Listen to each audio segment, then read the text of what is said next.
E quanto mais eficiente, mais rentável é um negócio. Mas como trilhar esse objetivo? Na coluna Guia Empreendedor de hoje, vamos receber dicas de como otimizar esse processo. Aqui comigo, o Marcos Tielli, sócio da consultoria Adigo. Tiago, seja muito bem-vindo ao Jornal do Empreendedor, segunda edição, ao vivo aqui com a gente. Um bom dia para você. Bom dia, Bruno. Tudo bem? Prazer estar aqui com vocês novamente. Prazer é nosso em te receber mais uma vez aqui no canal Empreender. Tiago, a busca por eficiência, de fato, é o foco de muitas empresas para atingir o sucesso dos negócios, correto? Mas até que ponto essa lógica faz sentido no mundo empresarial? Esse é um modelo, mental que a gente tem, Bruno, de buscar sempre eficiência. E claro que parece fazer sentido, é racional que você busque cada vez ter resultados melhores com os mesmos recursos, Porém, a gente vive uma época de muitas mudanças, Bruno? E a gente sabe que muitas vezes, se você está operando no limite da sua capacidade, você vai ter muita dificuldade de adaptar o teu sistema, a tua empresa, para as mudanças que estão acontecendo. Então, a gente precisa, especialmente nesse segundo quarto já, do século XXI, a gente precisa ter uma atenção redobrada para as competências que a gente tem dentro da empresa para poder se adaptar.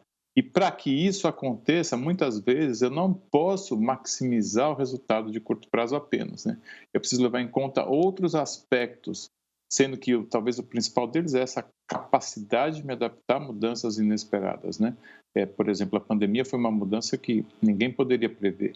E essa época que a gente vive traz cada vez mais mudanças que a gente não tem como planejar, a priori. Então, é fundamental que a gente consiga trabalhar com algumas ferramentas que levem em conta a capacidade de adaptação da empresa e não apenas buscar um resultado de curto prazo super eficiente. Me perdoe se eu te chamei um poucos minutos atrás de Tiago Marcos. Marcos Tielli, quais os principais riscos que uma busca obsessiva pela eficiência e otimização pode gerar às empresas? Na minha visão, na minha experiência, o principal risco é você não conseguir sobreviver a uma mudança, A gente tem muitos casos assim no mundo, mas quando a gente olha o mundo prático aqui dos empreendedores, a gente sabe que no Brasil as mudanças acontecem ainda com mais frequência. Então, como que eu faço para conseguir sobreviver? Quer dizer, se eu penso no horizonte de 5 anos, é mais importante que nos primeiros trimestres eu tenha um super resultado ou mais importante que eu consiga sobreviver durante esses 5 anos? Então, quando eu trago para a equação a chance de sobrevivência, eu vou começar a colocar mais ênfase nessas capacidades de adaptação. Então, alguns exemplos, para que a gente possa lidar com esse risco. Quando eu trabalho com planejamento, que eu posso trazer alguns cenários diferentes, potenciais mudanças que podem acontecer. Quando eu olho para a minha liderança, que eu consiga ter, por exemplo, a chance das pessoas terem um tempo alocado para pensar sobre novas opções de negócio, novas opções de mercado, de produto. Se eu trabalho sempre no limite, quer dizer, com aquele senso de urgência absurdo, em que a pessoa só consegue lidar com a sua rotina do dia a dia, apenas executar o que está planejado, eu vou correr o maior risco, que é não sobreviver, porque eu nunca vou ter me preparado para uma eventual mudança de cenário.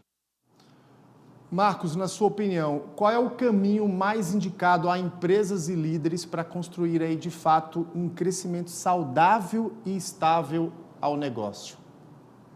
Essa é a pergunta dos milhões, Bruno? Mas, na minha visão, se a gente conseguir ponderar alguns indicadores, vai ser muito bom. Então, é claro que eu preciso de resultado, de curto prazo. Esse é um indicador fundamental.